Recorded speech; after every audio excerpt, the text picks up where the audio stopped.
Arep tak nggo tumbal. Ayo. Apa pancen negaramu kok taman pegeblok apa piye? Lho, negaraku taman pegeblok. Buktine apa? Buktine kena dibuktekake nang negara Ndarawati. Oke, ayo rono. Lho, aku lagi tekan kene sawetara. Kok ndadak kembali? Aku kesel bakong. Nah, iki ketone arep ngapusi. Ketone arep ngapusi. Wis ngene wae. Kowe karepmu piye? Ngene wae. Kowe karepmu piye? Lho. Nek kowe mau nantang karo aku tak ladeni piye? Oke, ora masalah. Aku ya ora wedi karo kowe. Iya. Ayo, pancen kowe ndek kadedayan ketokno. Oh, aku ora tau ndek kadedayan. Aku ki kadedayanku ping buruk. Pokoke wani ngono wae. Aku duwe pusaka. Oh, enggak ora wedi aku. Diban senjata cakra mati kowe. Wit. Kok nganggo cakra bareng? Wong janjine ora nganggo pusaka kok lho. Duwe pusaka ora digunakke iki kepiye? Tak tibani jata cakra kowe mati. Kowe sadurunge nibake jata cakra, kowe tak tubruk. Tak ingel-ingel lah tekak mati. Aku ora iso mati. Lho kok welane iki. Kok iso ora iso mati? Lho, aku duwe pusaka Sekar Wijaya Kesuma. Iki tak nggo cundhuk. Nek aku mati urip meneh. Wah, Nding. Wah, terus aku urip meneh kowe tak senjata cakra kowe mati terus tak uripke. Lho. Ya ora wong mungsuh kok duripke. Weh, ora nggo duripke barang kok. Ora. Waduh cilaka mok aku iki nek ora duripke ora urip. Tenan kowe yakin? Ora iso urip dhewe. Kowe iki wong edan. Dadi kowe ora duripke. Ora, ya wis rasa perang. Lah. Wong kaya ngene iku aku wis apal karo kowe iki senengane gojek karo sapa-sapa tok jak gojek. Karo sapa-sapa tok jak gojek. Werku Dara bareng tok jak gojek. Lah idan. Seprene urung dibalekke. Apa to? Rek. Lah. Satriya kok sing mikir rek. Wah. Nek alun-alun ketemu karo aku. Dheweke cilik rek aku. Rek gas. Tak silihi di aku dheke. Wah, seprene disak. Wong musuh wong kaya ngene kok ya tok ulunge lho. Wah, mengrek gas durus. Watu kok kae sesuk ancor dikai gas kompor kae. Nggo nyumet rokok murup sak raine.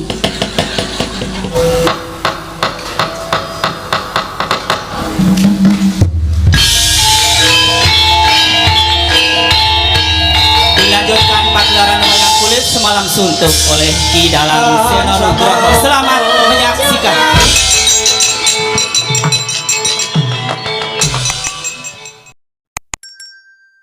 Duka Kanjeng Koko Prabu katuran karaharjan tedhak wonten ing Praja Ngamarta Koko Prabu Baladewa. Ya jagat pangestu para wayah Bathara jagat Pathik Indra Jaladewaku. Iki Yai. Sakalangkung bombong raos maneka ning Raka ing Mandura. Dupi kula tampi timbalanipun kadang kula Yai Prabu Ngamarta. Tansah pinalingane kawidadan niring sambi kula sowan kula tebih saking Rubeda. Namung kepareng mau kula ngaturaken salam taklimipun ing Raka ing Mandura kunjung ngersa paduka Yai Prabu kadang kula ing Ngamarta. Yai Prabu Darma Kusuma. Kula pun dicundhaka panglingga murda. Amawahana kabagyaning gesang kula Koko Prabu mboten langkung kasekicakno anggen jengandika lenggah. Nggih Yai. Sampun boten kirang prayogi wiswanipun ing Raka ing Mandura wonten negari Ngamarta dinten sak mangke menika. Yai Prabu Ngamarta. Wah.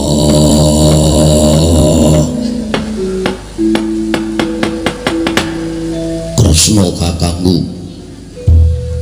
Aku ngaturake basa Bukatura Kresna kakangku. Kadangipun Kakang Dimas Werkudara. Iya. Iya, Yai. Wis ndak tampa siap diatur sembah kelawan pun Kakang ora liwat pangestunipun Kakang Tampanana. Ndak gegem dadiake jimat. Baladewa kakangku aku ngaturake basa Bukatura. Baladewa kakangku. Yo, Werkudara. Siadi ngaturke sembah kelawan pun Kakang wis tak tomokan lega legawaning penggalipun Kakang ora liwat pangestuning Baladewa Tampanana Werkudara. Ndak gegem dadiake jimat. padha prayogakna anggone lenggah ana ing Daturaya Praja Ngamarta Kresna kakangku lan Baladewa kakangku. Ya Werkudara, kaya wis ora kurang kepenak praptanipun Kakang. Ya Werkudara, kaya wis ora kurang prayoga praptanipun Kakang ana ing negara Ngamarta. Nadyan kula ngaturaken sembah pangabekti kula kunjuk Koko Prabu kekalih Koko Prabu Ndarawati tuwin Koko Prabu ing Pandura. Arjuna ndak tampa ora liwat pangestunipun Kakang Tampanana. Ya Janaka, ndak tampa kowe ngabektanipun Kakang ora liwat pangestunipun Kakang Tampanana. Permadi kula pundi nggo jimat paripin dayana ing kasantosan. Mugi kasekecak wanggen jengandika lenggah Koko Prabu. Janaka kaya wis ora kepenak praptanipun Kakang. Ya Janaka, kaya wis prayoga praptanipun Kakang Mandura.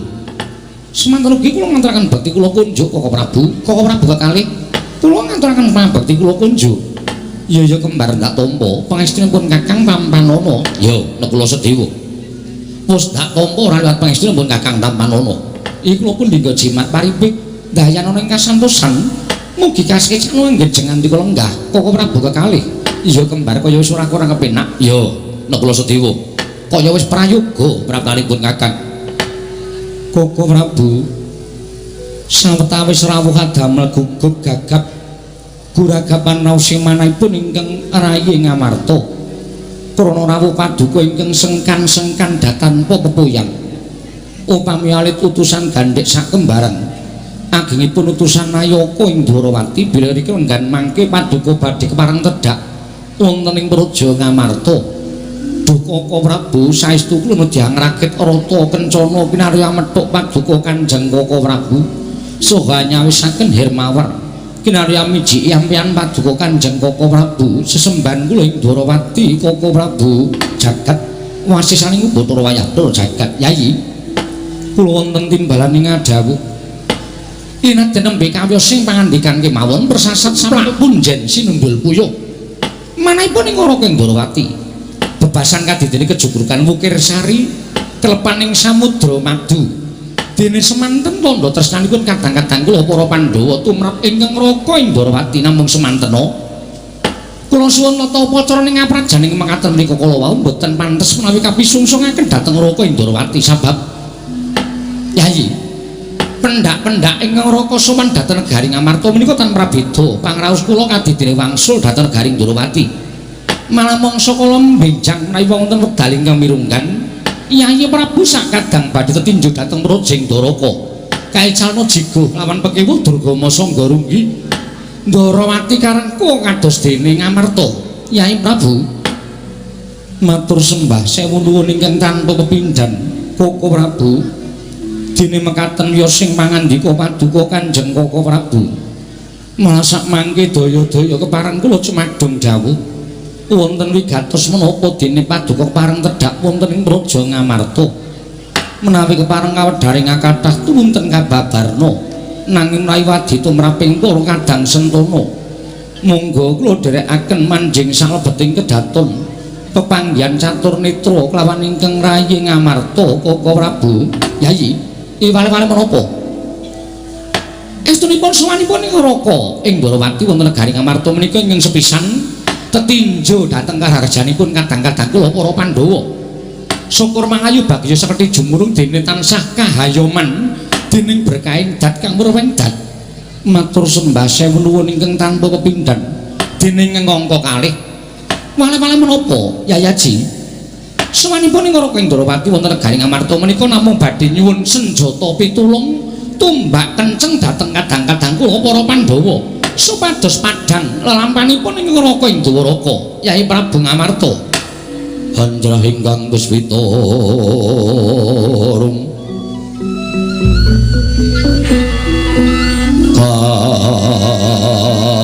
kasiring samirana mrih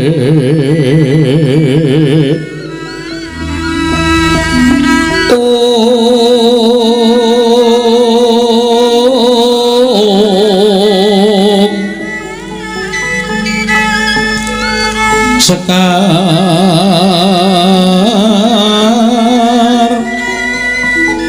kadung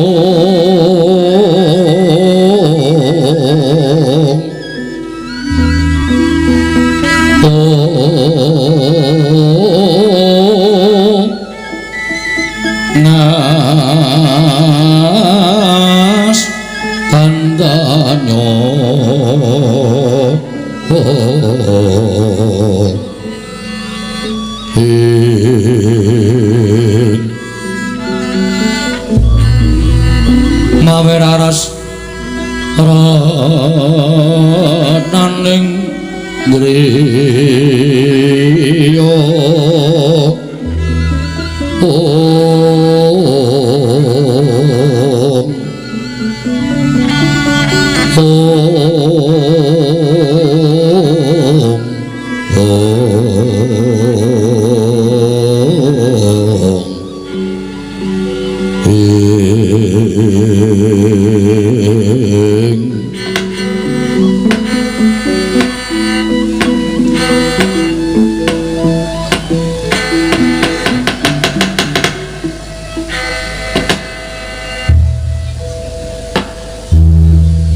menggusa raos kados pundi Koko Prabu dene paduka paring dawuh ing mekaten ingkang mestinipun kelampah Koko Prabu ing menika ingkang tansah paring pengayoman dhateng para Pandhawa bebasanipun Pandhawa menika ngendika sekelimah tindak sepecak boten ate kantun tansah tetarusan lan paduka Kanjeng Koko Prabu nanging kenging menapa dene wiyosing pangandika paduka badhe nyuwun senjata pitulung tumbak kenceng dhateng para Pandhawa. Yayi, kula wonten paring adhawuh. Mugi andhatos ing ngawuningan.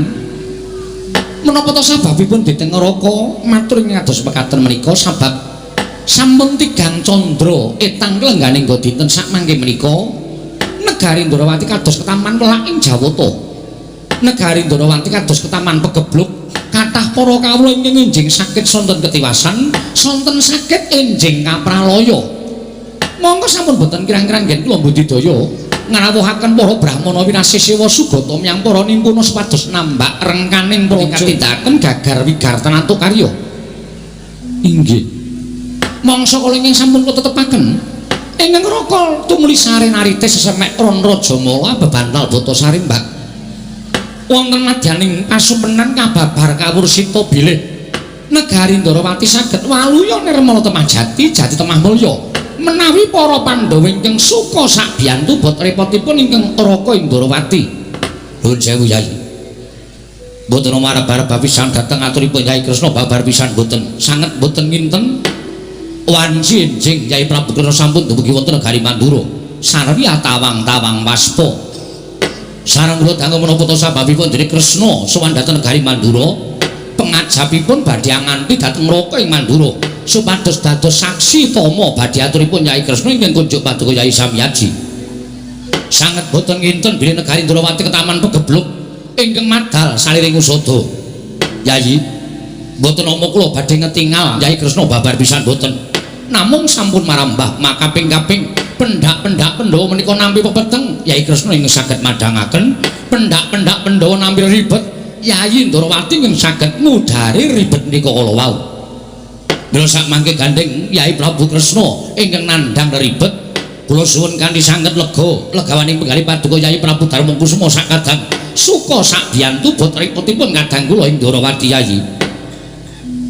mekaten Koko Prabu inggih matur sembah sewu nuwun tanpa pepindhan namung gandeng Pandhawa menika mboten kula piyambak klebet kadang kula sekawan Werkudara Janaka tuwin kembar menika ugi peranganipun para Pandhawa mila kepareng kula badhe tetarosan langkung rumiyin kalian kadang-kadang kula sekawan cacahipun menika langkung prayogi Yai Werkudara ora usah dadak nganggo lidah sinambung Siadi wis midhanget pangandikaning Koko Prabu Ndrawati. Nadyan Werkudara mbok dawuhi munggah gunung medhun jurang aku sagu. Watun dadi sarana waluyaning praja Ndrawati. Werkudara ora bakal selak. Koko Prabu semanten ugi ingkang rayipun Janaka. Nadyan kula kadhawuhan manjing tumangan bebasanipun kula boten badhe selak. Watun dados sarana waluyaning praja Ndrawati Koko Prabu. Semanten ugi ngrayi Koko Prabu nadyan kula kadhawan beto barang ing awrat kula mboten badhe selak nadyan kula kadhawan mlampah ing tebih kula ugi mboten badhe swala waton sedaya dados sarana waluyanipun negari Ndrawati Koko Prabu wonten dawuh Yai midhanget piyambak kesaganipun para kadang ndadosaken suka marwata suta salebeting manah kula tumunten sak mangke kula aturi paring jawuh menggah menapa ing kedah katindaken dening para Pandhawa supados anambak rengkaning Projing Ndrawati. Yayi, wali-wali menapa?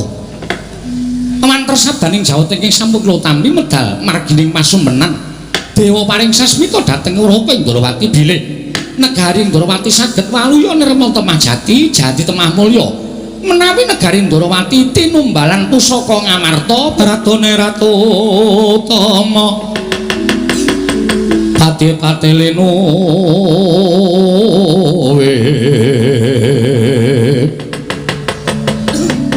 pranayaka tiasrang arca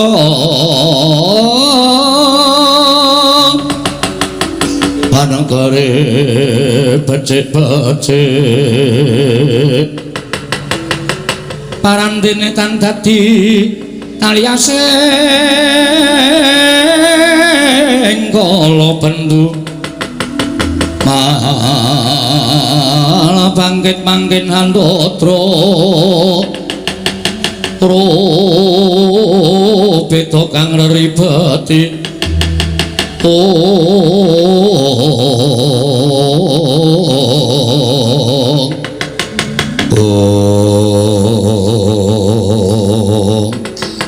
Sidemadaning Pasewakan Agung negari Ngamarta nalika semanten midhanget sabdanipun Raka Ndrawati dadosaken lega penggalipun nata ing Ngamarta Prabu Darma Kusuma datan mubah datan musik nganti kaya pratima kencana pratima tegese golek kencana Mas Sumbara Cahyane nganti kaya golek kencana mlenggahi kanyut pinangka wardu kanyut ujare waganten wadu jare wangeca minangka durung abang dur manding dasaring pertolo kasaru geger njaba iku mriko sibarbonamu apa to kang dadi darunane ora ana macan rangke gajah medha saka wandilan kejawi namung utusan saking Karang Kadempel nggih putra kinasih Lurah Semar Badranaya Lurah Petruk Kantong bola ingkang anganti Lurah Bagong wantun minggah datulaya mancat Rancaniti Hakarya Horeg kang samya tumingal mangrong bareng para kawula dereng ngantos purna anggen kula nampi sabda pangandika paduka menika kadidene sowanipun Panakawan Petruk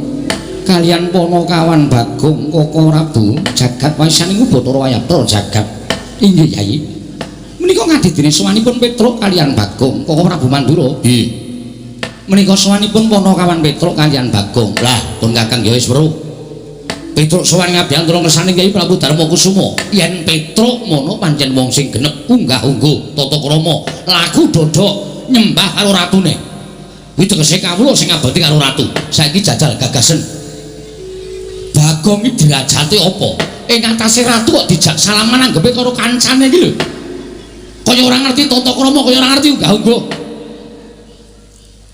Gong aku ora iso omong karo kowe to melu kena ning nganggo tata krama nganggo unggah-ungguh lek ora tata krama nggo endi aku tak takon ratu kok tok jak salaman terus Prabu Puntadewa iki kondang ratu sing merakyat heeh dadi dhek ora bedak-bedake antaraning piyai luhur karo kawulane nyatane tak jak salaman ya ora duka ora nesu sinuwun piye Bagong sampean gerah penggalih ora Bagong kuwi do dirungokke wong cetha ora nesu kok kono sing ratu liyane kok malah geger iki ngopo lho aku ki ora geger aku ngandani kowe unggah-ungguh tata krama sing jeneng salaman iku ya unggah-ungguh tata krama kejaba nek mau salaman niku tegese ora nggo unggah-ungguh ora nggo tata krama ning kowe iki kawula kowe kudune nyembah karo ratu kula wis ngerti rasa dikandani wis Koko Prabu sampun Koko Prabu sampun mangke malah geger lho.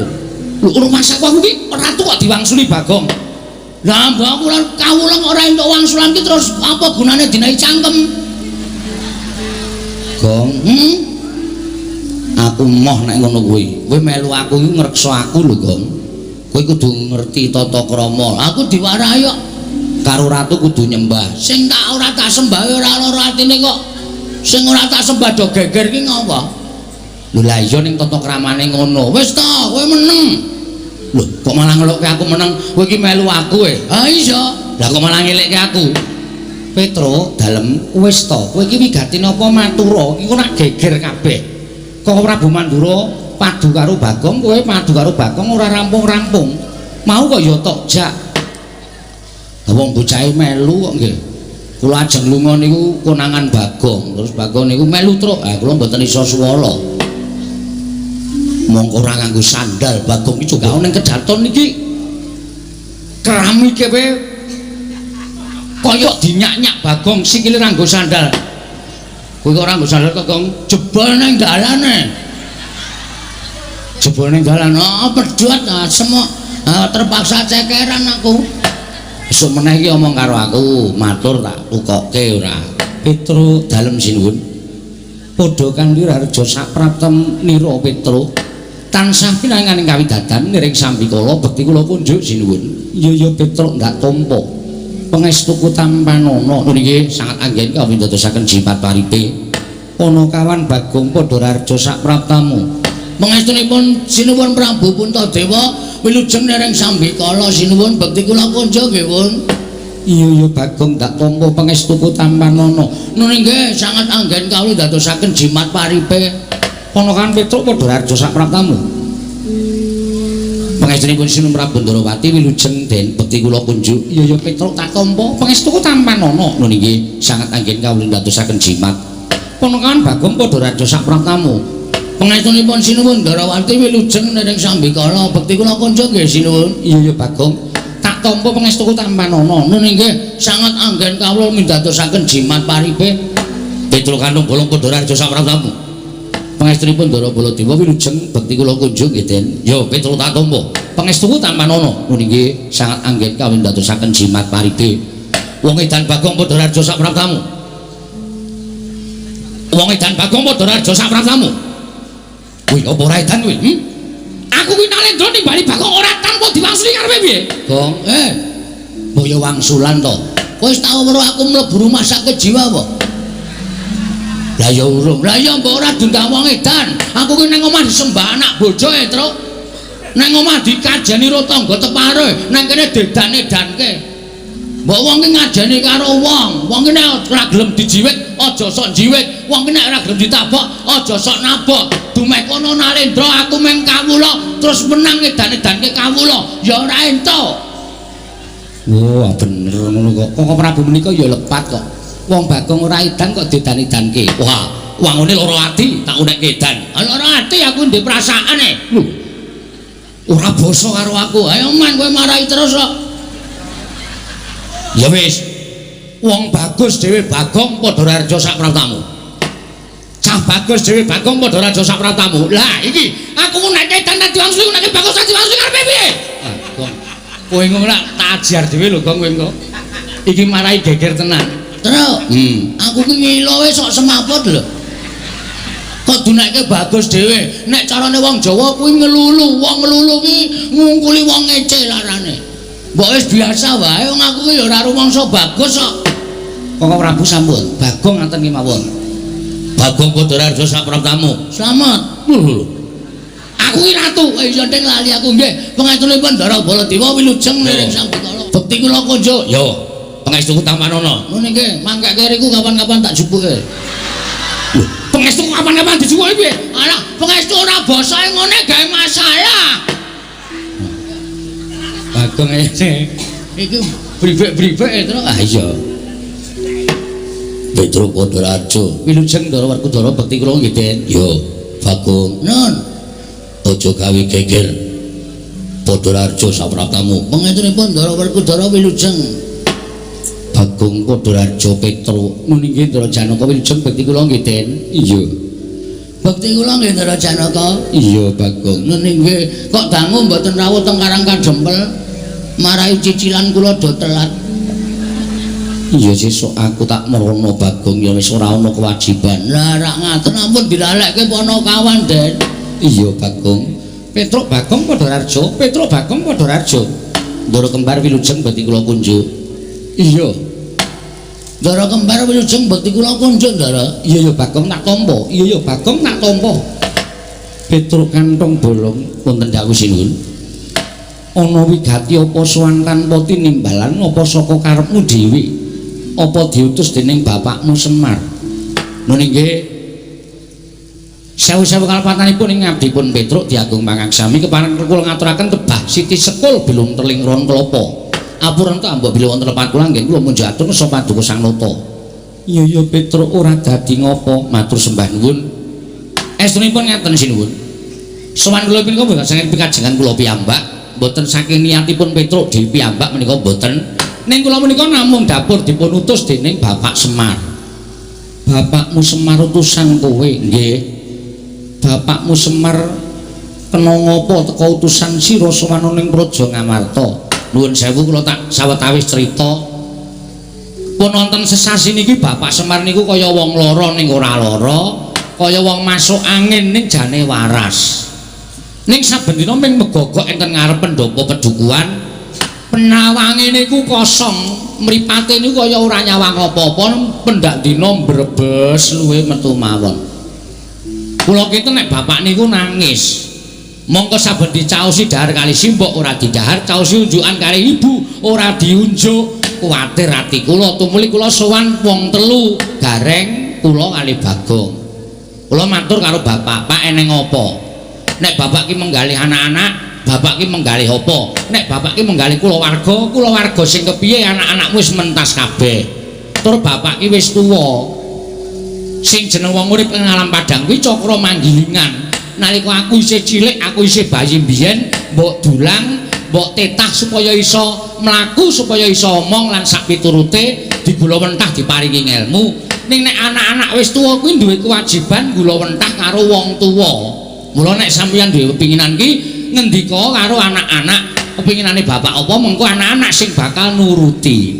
Ngoten niku. Terus Bapak Semar niku krekel-krekel sikile medun saking kursi terus nyumet rokok terus ngendika ngenten iki blegegek ugeg sak nun sewu kula tak nirokke suarane bapakne Semar nggih sinuwun. Ya Petruk ora apa-apa mengko mundak enten tetembungan undak ing pawarta sudaning titipan. Nek kula ora nirokke suarane bapak apa tegese undak ing pawarta sudaning titipan. Undak ing pawarta jaman sak mangke sampun lembrah tegesipun sak mangke bahasanipun modern nika hoak. Iya. Upamanipun ler dusun menika wonten ula gedene sak jempol, mengke kabar tekan kidul dusun wis ana ula gedene sak kempol, tekan kidul melih wonten kabar ana ula gedene sak glugu. Kabar kali kasunyatan menika mboten sami menika sampun merembah wonten pundi-pundi papan. Undak ing pawarta menika sudaning titipan menika malah sak mangke sampun dados adat budaya saka dhuwur grojok-grojok tekan ngisor ming tetes. Niku wis biasa. Iya. Pun pundi mawon pun wonten riku niku. Iya Petruk nggih. Iya, sak banjure piye nika ngenten iki. Truk aku jane gagas karo kahananku. Aku ki wis tuwa, Truk. Ning isih dipercaya dening para kawula sak Karang Kadempel supaya nyekel marang kendho kencenging Karang Kadempel. Tegese aku dadi pengareping Karang Kadempel. Mongko Karang Kadempel saiki kanane beda karo mbiyen. Ora mung Karang Kadempel, tak wawas negara Ngamarta ki kanane beda kalawan mbiyen. Ngamarta sing mbiyen dadi negara ingkang adil, makmur, warata, tias bagya mulya. Ngamarta sing biyen uripe kawula tentrem, sayuk, rukun, matsinamadan, daya dinayan, tunggal cipta rasa karsa lan karyane saiki wis beda. Kawula saiki wis padha koncatan rasa kamanungsan, koncatan moral, tegese krisis moral. Buktine neng kono-kono akeh regejegan, neng kene-kene akeh padha bentak sirah, neng kono tukar padu merga perkara sing sepele. Wekasan mentolo karo sedulure, mentolo karo tangga teparone, mentolo karo sanak kadange. Lah Ngamarta sing kaya ngene iki nek dinengke wae, negara Ngamarta ora bakal kuncara, ning bakal remuk bubuk dadi rempon. Mula aku sing dadi kewajiban momong negara Ngamarta duwe kewajiban benerke negara Ngamarta. Mula aku niat bakal mbangun kayangan. Aku lho kaget. Gareng ya kaget, Bagong ya kaget. Kowe kaget ora, Gong? Ora. Mbok kaget kok, Gong. Kaget aku. Ngono. Ngono. Kula kaget. Bapak bangun kayangan niku bapak niku duwe napa? Wong bapak niku wong sekeng, wong kere, wong ora duwe kawula cilik kok arep bangun kayangan. Kula ajeng matur ngonten bapak wis ndisiki sik. Kowe aja ngira aku arep bangun kayangan iki papan sing magrong-magrong dumadi saka Cak Mas Jamrut Hergeni. Kuwi ora, ning aku pengen bangun kayangan iki pengen bangun morale para kawula supaya uripe pindhane eneng kayangan. Kayangan iki kebak kanikmatan, kayangan iki kebak katentreman, kayangan iki kebak kabungan, ora ana rasa gejegan, ora ana rasa padha mungsuhan, ora ana wong sikut-sikutan, ora ana wong plirik-plirikan. Ning kono ayem-ayem tentrem. Mula aku pengen uripe kawula sak negara Ngamarta iki mbane urip eneng kayangan. Ngoten. Lah terus pripun, Pak? Kula matur ngoten. Ning syarate ngene, Tru. Kowe tak kongkon sowana apa pun den Pandhawa, aturana rawuh ning Karang Kadempel, Pandhawa 5 cacahe jangkep aturana rawuh ning Karang Kadempel, sinambi mundi pustaka jamus miang jimat kelima sada. Lah sebabe napa kok para Pandhawa dadak rawuh teng Karang Kadempel, Tru? Kawula ora butuh diwenehi dhuwit. Kawula ora butuh digaweke papan sing magrong-magrong. Ning kawula iki butuh dicedhaki rasane. Kawula iki butuh digatekke. Kawula iki nek dicaketi karo pengarepe, wah kuwi dadi cambuk, dadi pamecut, nggone bakal bangun negara, nggone bakal gumegah rasane, rumangsa handarbeni negarane, wekasan tresna karo negarane, tumuli bangun negarane. Niku ngoten. Dadi para Pandhawa menika tedhak wonten Karang Kadempel menika supados nyaketi sangganing para kawula namung ingkang wonten kutha Goro ning mapan wonten ing Parden mapan wonten Karang Pradesan sedaya dipun caketi dipun elus manahipun para kawula saengga pitados kaliyan pangarepipun bilih pangarepipun menika mboten supe dhateng para kawula. Mila sawan pangsanipun Semar Dharma Kusuma menika inggih sepisan kula dipun tutus dening Bapak Semar sumados samboyong dhateng jengandika sinuwun sak kadang-kadheyan rawuh wonten ing Karang Kadempel sak mangke sinambi mundi pustaka jamus nyang jimat lima sada cekap semanten atur kula akhir kata wassalamualaikum warahmatullahi wabarakatuh. Wis selak garing cangkemku omong terus ora ana. Dados niki Semir ora ngawur, Semir iki lurahe kene. Semar kuwi melu-melu kowe gong nang. Ora iki bengi iki aja nyebut Semir, Semir iki undangane cilik-cilikane lurahe kene. Oh. Niku ajeng bangun kayangan syukur bage. Bapak niku diteruske le dadi pangareping para kawula mboten namung sak gedhakan menika. Mergi Karang Kadempel diasta dening Bapak Semar menika nyatane ya apik, kemajane wangunane ya apik, tur dipercaya dening para warga masyarakat. Ngoten, mboten saged ganti sak mangke Bapak ugi kawisuda menika dados pangareping para kawula ing periode selanjutnya. Ngono ta, Kok? Ngoten mawon. Bangane ganti durung karuan dingerteni kepinterane, bangane ganti durung karuan dingerteni kaya ngapa kridane menika dadi pangareping masyarakat, padha karo milih kucing dalam karung. Lho. Bon iki mawon sak teruse diparingi wekdal, dicaosi wekdal Bapak supaya luwih ngrembakake Karang Kadempel, supaya luwih bisa memajukan pembangunan lahir batin Karang Kadempel. Wonten. Niku cekap semanten atur kula menawi wonten lepat diakumpang asama. Petro nun. Pandhawa ki ora ning aku. Oh nggih. Lah terus nanging Werkudara Janaka kembar ya Pandhawa aku tak taren karo kadang-kadangku dhisik Petro. Oh menika langkung prayogi malah sae menika. Werkudara, nggih. Wis midhanget ature Petro munggo penemuning Siadi. Ayo mangkat. Petro, nun. Yen bapakmu butuh Prabeya, aja metu saka bapakmu. Ning jupuka saka Jodipati. Dinggo srana wewangunan bangun kayangan bapakmu. Ora gate saka Jodipati, dintekke ora apa-apa. Alhamdulillah. Gong proposal 1 masuk. Poin, Gong.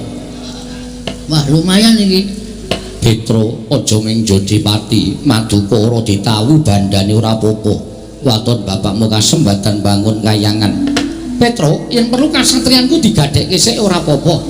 Wonten bapakmu kelakon bangun kayangan. Truk. Omongane bapak aku bendahara ya. Oh. Bareng janane masuk kon njur ndapuk bendahara ora. Weh, aku ki wong arep elek dhewe kok ana omongane sampe nek dhewe aku ki wong jujur e. Oh beda karo gareng kan atau dapuk bendahara jelas entek ditik. Aja iki didapuk bendahara RT ku bakal budal marang Karang Kadempel Petro. Yayi, nuwun sewu. Lah kok aneh sareng wonten sawanipun Petro, aturipun kula Kang Ndrawati dipun kiwakaken. Mongko sawanipun langkung rumiyin kula tinimbang Petro. Lah kok malah samangke dipun tampi menika aturipun Petro lajeng adilipun wonten pundi Yayi? Nuwun sewu sinuwun. Kok wonten pengendikan kados mekaten menika wonten perkawis? Iya Petro, pripun? Sinuwun Ndrawati rawuh mrene. Nggih, terus panjenengan nyuwun ngampil pustaka Jamus Kelima Sada. Lho, kagem napa? Negara Ndrawati ketaman pegebluk bisane waluya nirmala temah jati yen to ditumbali pustaka Jamus Kelima Sada. Mula aku bingung Petro, ngendi ingkang kudu tak dhisikake? Ndrawati apa Karang Kadempel? Oh. Ngoten to. Iya Petro. Gong, proposal ra sida masuk kok. Ha piye? Sinundrawati rawuh. Heeh. Karepe sediane Sinundrawati iki negarane ketaman pegebluk. Terus isane waluya nek ditumbali pustaka Jamus Myang Jimat Lima Sada, mongko awak dhewe sowane kalah dhisik karo Sinundrawati. Terus sinuwun Puntadewa piye kowe? Bingung penggalihe. Nek aku tak matur ya, Tru, ning nganggo tata krama lho. Siap. Nganggo unggah-ungguh. Heeh, ora waton ngomong, ki ngomong ning ngarepe Nalendra. Heeh. Nuwun sewu sinuwun. Sinuwun. Lagi pisane wis kleru iki ora. Nuwun sewu sinuwun. Iya Bagong piye? Mboten ateges kula arep-arep pisang. Abubut-bubut jengkol. Nanging sedaya menika namung dapur badhe kepengin lairaken pangunek-unek ing atos kula. Apa? Atos. Atos ya ati, ora usah dibasake. Ati kula sinuwun. Iya piye Bagong kepiye munggo penemumu ngenten. Saniki cara agal-agalan mawon carane mikir nggih nuwun sewu. Nuwun sewu lho. Iya Bagong, saniki ngeten. Sampeyan nuwun sewu, kula badhe nyuwun prisa kalih Sinten Prabu Puntadewa. Panjenengan ya percaya nek Ndrawati ketaman pegebluk. Ya mesine percaya iki dawuhing Koko Prabu Ndrawati. Oke, ndak apa-apa. Lho. Basa Indonesia barang iki men-men kaya nggon TV lho, Tru. Mboten apa-apa, percaya mboten apa-apa. Niku hak panjenengan. Ning sadurunge sampeyan percaya, niku apike sedaya menika dipun gelar, dipun gulung, dipun teliti sampun ngantos tunipun. Kelire piye Bagong? Ngeten sinuwun. Sak jagat Rat Pramudita sing ngagem jeneng Sri Bathara menika nuwun sewu, sak ngertos kula namung kalih. Setunggal Sri Bathara Ramawijaya, angka kalih Prabu Sri Bathara Kresna. Apa to sebabe kok nganggo jeneng Sri Bathara? Amarga menika titising Sang Hyang Bathara Wisnu. Sapa ta Bathara Wisnu? Niku dewa sing tukang nentremke jagat, dewa sing tukang ngandung kabagyan. Nuwun sewu lho, saniki dipikir ngeten mawon carane wong lumrah mikir. Negara Wirata niku ratune sing dadi ratu biasa. Ngastina niku ratune Prabu Duryudana, niku ratu jahat, ratu angkara murka. Mongko dewa ndawahaken pegebluk niku mesti di tempat-tempat sing wonge wis ora iso. Napa niku? Wah, mutiara ora kowe. Wonge wis ora iso eling, tegese wis ora iso manembah karo kersane Gusti, dijak insaf ora gelem. Terus, sing nomor loro. Nuwun sewu sinuwun. Sing nami Pustaka Jamus Lima Sada ajeng dingge tumbal. Niku api-apike mung dipendhem. Monggo Pustaka Jamus Lima Sada menika panggesanganipun para Pandhawa kacariyos menika panggesanganipun kawula sanegari Ngamarta. Nek Pandhawa koncatan Pustaka Jamus Lima Sada niku badhe apes jurite, apes jayane wong sing ora seneng karo para Pandhawa ajeng gawe cintrakaning para Pandhawa niku angel mijet wae ngranti suwe banyu sinaring. Monggo nek digawa teng Ndarawati menggo tumbal tegese kekuatan. Nek Pandhawa kelangan kekuatan, nek Pandhawa ana apa-apa, sapa sing kapitunan? Niku angka 2. Ana nek raga ngono iki pokoke tak kupas tuntas. Iya. Ning nek ana masalah kowe lho, Tru. Lho. Kok nek ana masalah aku piye? Pokoke aku mung ngomong nek ana masalah rampung ngono. Ya wis. Ha angka 3. Angka 3. Jaman saniki niku akeh wong sulapan. Ajan. Jaman saniki niku akeh wong sulapan. Ula dadi duit dadi meja. Aku biasa nek duit dadi meja kuwi. Heeh. Terus BPKB dadi duit niku wong sulapan. Ngaten. Terus wong nyewake sandangan. Nuwun sewu lho, mboten kula menika curiga. Cubriya. Lan Sinuwun Ndarawati babar pisan mboten. Ya nek niki Sinuwun Ndarawati tenan. Lho nek palsu. Nek panjalmaning mungsuh, monggo pusaka wis baca diparingke Prabu Kresna. Monggo sejatine niki mungsuh. Apa Pandhawa ora kelangan?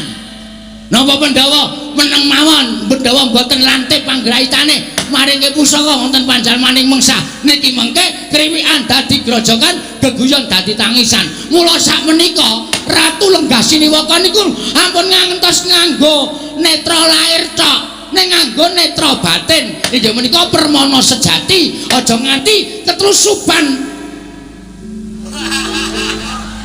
Wapokmu apa? Aku sastra patri. Sastra patri dengkulmu ora. Padahal ngoten patri menggalih.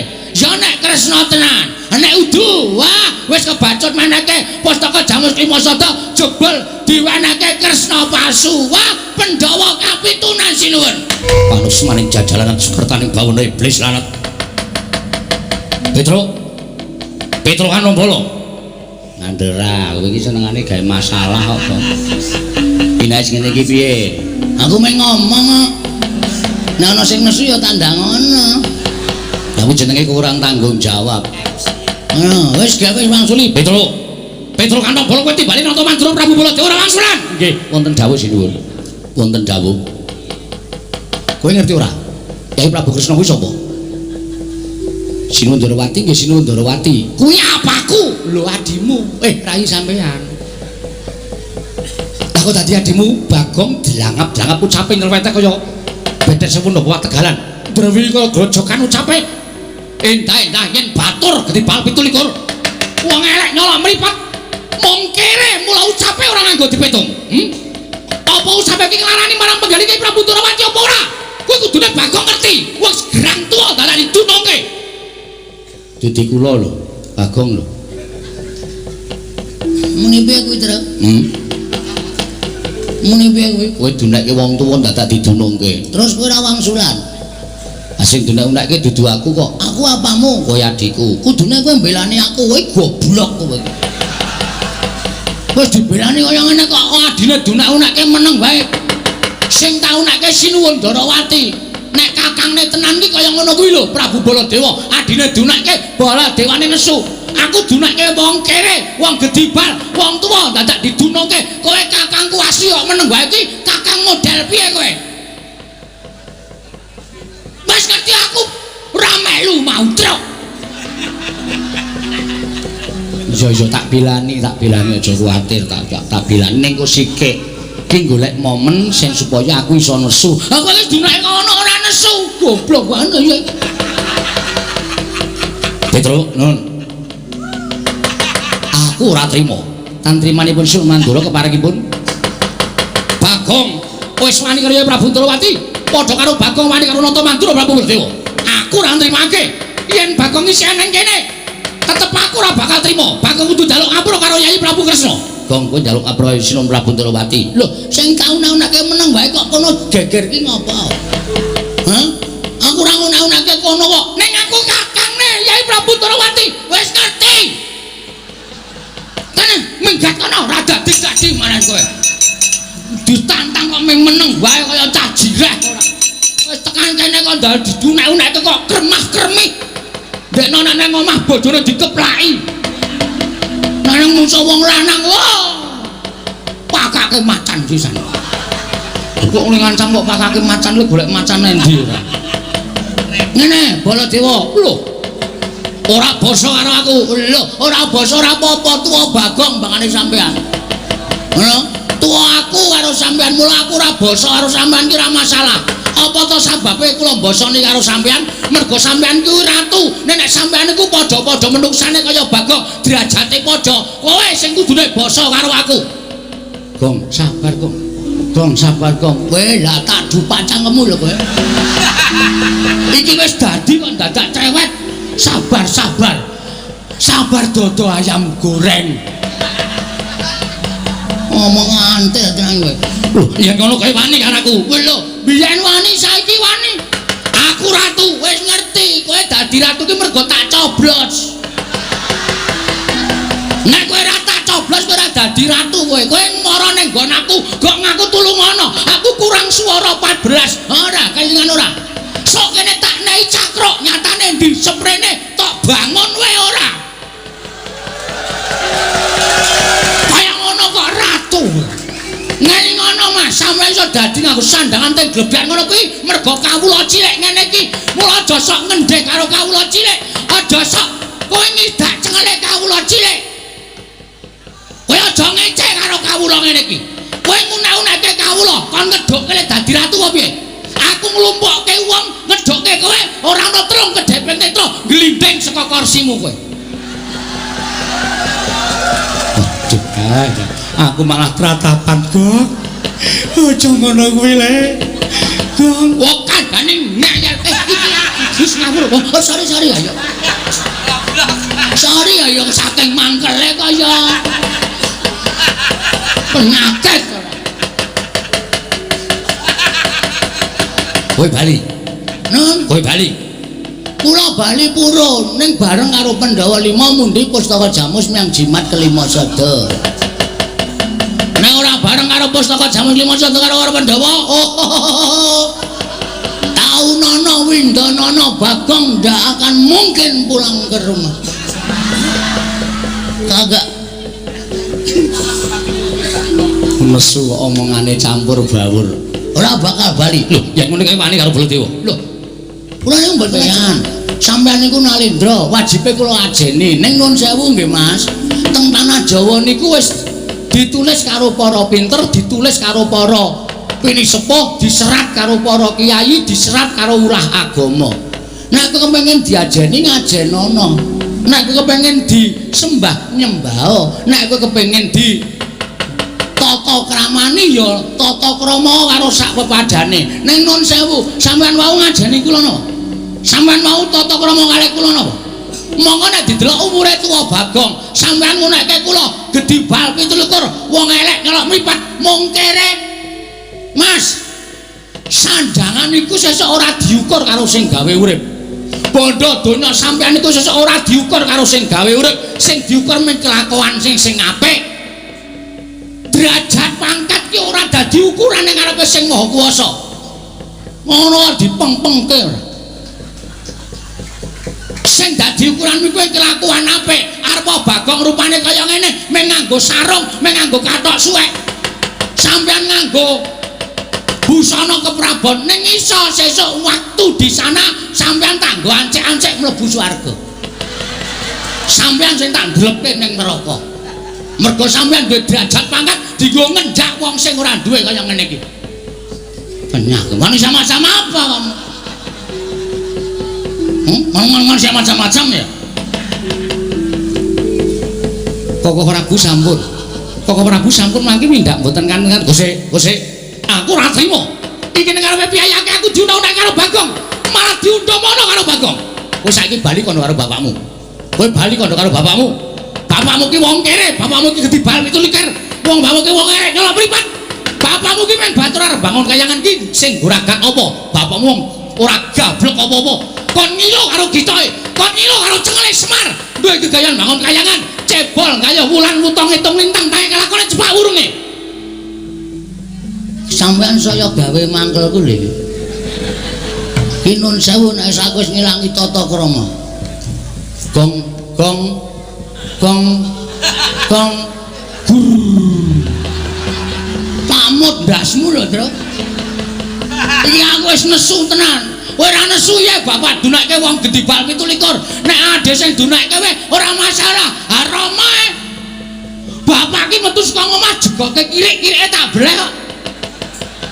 Rumangsane kok dunake karo Baladewa. Mas. Sampeyan wis kebangetan ngunake bapakku. Nek sampean ngunake aku ora masalah. Nek bapak anane Bagong urip nang Lampadang ki bapak gojek karo simbok. Oh, tatae nyawa bol. Lho. Bol sapa? Jenengmu sapa? Baladewa Tuntang, bol kok ora gelem. Kaya sing apik kok bol-bol iki jijiki ora. Ya men sisan ora ngunake bapakku ora. Yen ngono kowe wani karo Baladewa, sing tak wedeni apamu? Walah, dalah yo. Menyang ngendi? Papane moneter Kadek Jayan. Manut metu coba. Lho wis kan biyen tak tokke njaba. Nek tak tokke jero anakku akeh banget. Bagong edian ora. Caedan ora. Kaya ngono kok do ngomongke. Ngendi? Papane moneter Kadek Jayan. Ora minggat. Ketiban Kyai Nenggala jeblok wetengmu. Gong, kowe meneng bae Gong. Lah kalih kula. Sing tantang-tantangan Bagong kok sing gelut Petro. Nek pancen wis diset. Lho. Pun disetel. Kula tenggalan wau pun Kang Silan kalih si Petro, Tru, nek nang kono gawe dadi geger mergo iki sediane bapak yo ora baen-baen. Terus kula mandeg kalih Petro kalih ngombe wedang teng angkringan. Ngene wae Tru, gandeng nek nesu ki wangun aku mbangane kowe. Nek gegeran sing nesu aku ning nek gelut kowe lho Tru. Oh ya siap. Ngoten niku mula niki wau janjane pun disutradarai. Oh. Karo sapa? Kalih kula kalih Petro. Iya Bagong nggih. Lah terus kowe arep ngopo? Ha niki ngaten mawon, prasaja blak kotang terus terang gandul. Gandeng Petro wis entuk mungsuh. Iya. Baladewa niku kakangane Kresna, Petro kakangane Bagong. Pripun nek sakniki digawe kakang mungsuh kakang, adi mungsuh adi. Kok kewanen kowe? Wis pun iki pun tak tekati mudhar mbok wis men wis. Mati kula wujuti ra apa-apa ning omah ya mung dolen uyak-uyak mendring kowe kok. Esuk 2000, awan 2000. Sore 2000 entek-entekan tenan. Kon kula tinggale mudhar mawon. Lho yen kowe arep wis niat arep tekaning pati nantang Koko Prabu Kresna, apa kowe wani? Lho wani nantang ora wani temandange piye? Koko Prabu pun dawuh dipun tantang Bagong. Kowe nantang aku kok? Anak kono wani? Lho. Nek aku mesti wani wong aku ratu kok ditantang ora wani iki dose aku dudu ratu. Nah, nek ngono dadi iki. Iya dadi. Nek pancen wani madhep rene, aku ngurke ratu dosa kualat. Tak wenehi palilah, Yayi nyuwun palilah Bagong supados madhep mriki. Bagong madhep Omrono. Siap. Gayeng iki. Baladewa mungsuh Petro, aku mungsuh Kresna. Ya mung kari tumbuk bejane sapa sing entuk kanugrahaning Gusti. Bengi iki nang kelurahan Hargamulya. Kresna kalah karo Bagong. Wah, ngendi tak pasangi pamflet. Kresna KO ronde ketiga. Edan kowe. Ora edan serius iki. Wong arep gelut kok dadak guyu barang edan kowe. Ora dadi gelut nek carane ngono. Iya. Wani tenan karo sing tak wedeni apamu? Wah, Bagong kuwi aja edan. Meneng ora kowe? Oh, bolok anto, Werkudara to. Ngapunten Dan ngapunten. Oh, edan karo bendarane. Niki ajeng lagi ajeng gelut. Aja wani karo Kresna. Pun to sampean mawon, Werkudara menika aja melu tak jajali Bagong. Semangkean temen. Amen. Ya semangkean. Lho, aku semangkean kok jaman iki masa to? Arep tak tumbal. Ayo. Apa pancen negaramu kok taman pegeblok apa piye? Lho, negaraku taman pegeblok. Buktine apa? buktine kena dibuktekne ning negara Ndrawati. Oke, ayo rono. Lho, aku lagi tekan kene sawetara. Kok ndadakken bali? Aku kesel Bagong. Nah, iki ketone arep ngapusi. Ketone arep ngapusi. Wis ngene wae. Kowe karepmu piye? Ngene wae. Kowe karepmu piye? Lho. Nek kowe mau nantang karo aku tak ladeni piye? Oke, ora masalah. Aku ya ora wedi karo kowe. Iya. Ayo, pancen kowe duwe kadigdayan ketokno. Oh, aku ora tau duwe kadigdayan. Aku ki kadigdayan ki mburok. Pokoke wani ngono wae. Aku duwe pusaka. Oh, enggak ora wedi aku. Tiban senjata cakra mati kowe. Weh. Kok nganggo cakra barang? Wong janjine ora nganggo pusaka kok lho. Duwe pusaka ora digunakke iki kepiye? Tak tibani jata cakra kowe mati. Kowe sadurunge nibake jata cakra, kowe tak tubruk. Tak ingelinga lak tekak mati. Aku ora iso mati. Lho kok welane iki. Kok ora iso mati? Lho, aku duwe pusaka Sekar Wijaya Kesuma. Iki tak nggo cundhuk. Nek aku mati urip meneh. Wah, anjing. Wah, terus aku urip meneh kowe tak senjata cakra kowe mati terus tak uripke. Lho. Ya ora wong mungsuh kok duripke. Weh, ora nggo duripke barang kok. Ora. Waduh cilaka mongko aku iki nek ora duripke ora urip. Tenan kuwi yakin. Ora iso urip dhewe. Kowe iki wong edan, dadi kula ora duripke. Ora, ya wis rasa perang. Lah. Wong kaya ngene iku aku wis apal karo kowe iki senengane gojek karo sapa-sapa tok jak gojek. Karo sapa-sapa tok jak gojek. Werku dara bareng tok jak gojek. Lah idan. Seprene urung dibalekke. Apa to? Rek. Lah. Satriya kok sing mikir rek. Wah. Nek alun-alun ketemu karo aku. Dheweke cilik rek aku. Rek gas. Tak silihi di aku dheke. Wah, seprene disak. Wong musuh wong kaya ngene kok ya tok ulunge lho. Wah, mengrek gas durus. Watu kok sesuk ancar dikai gas kompor kae. Nggo nyumet rokok murup sak raine. Lah idak ndasmu kowe. Buan arep ngamuk. Lho. Bagong aja ngamuk nang kene. Kowe metu njaba wae Bagong. Nggih ngoten mawon nggih sinuwun. Kula tak nututi Petro nggih. Iya sing ati-ati nggih. Sampun nyuwun pamit sing ati-ati. Sampun nggih sinuwun. Iya. Kula nyuwun ngapunten ora apa-apa. Aku iki kulino gojek karo kowe nggih. Kula tak nututi Petro nggih. Iya sing ati-ati. Pun nggih, Den. Duh. Wah nesu. Oh, seniman kok nesu. Ora kena nesu. Wah, ya ora. Nggih, nyuwun pamit nggih. Yo sing ati-ati. Nggih, nyuwun pamit. Iya. Pun nggih, Den. Iya sing ati-ati Bagong. Ndarana kula Den nyuwun pamit. Iya Bagong sing ati, iya Bagong sing ati-ati. Yem aku ndara pamit ya, Yem. Nggih, Mas atos-atos. Heeh, wis saya lemu dilongi le memangan. Awake gajih tok ora.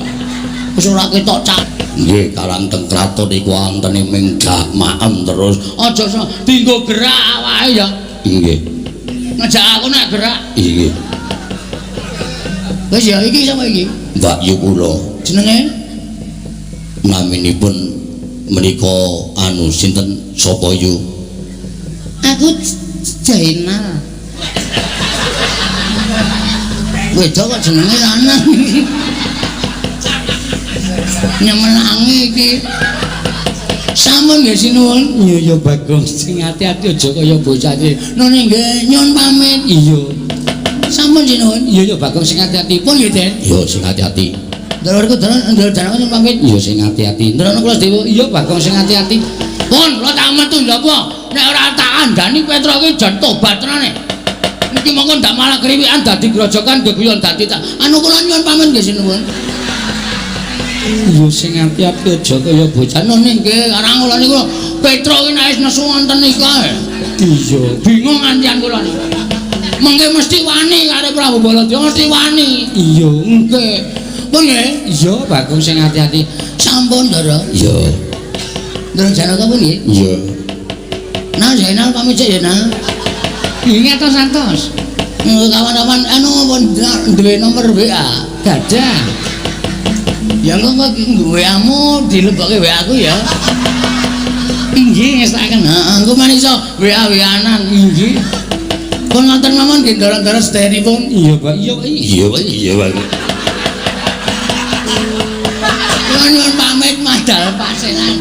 Bareng. Iya sing ati-ati. Aja kaya bocah cilik nggih. Ana ora tak elekke. Menangi tenan nek Petron niku. Ora jane kowe iki bola-bali arep ngopo? Wah, jan wis do ora tanggap.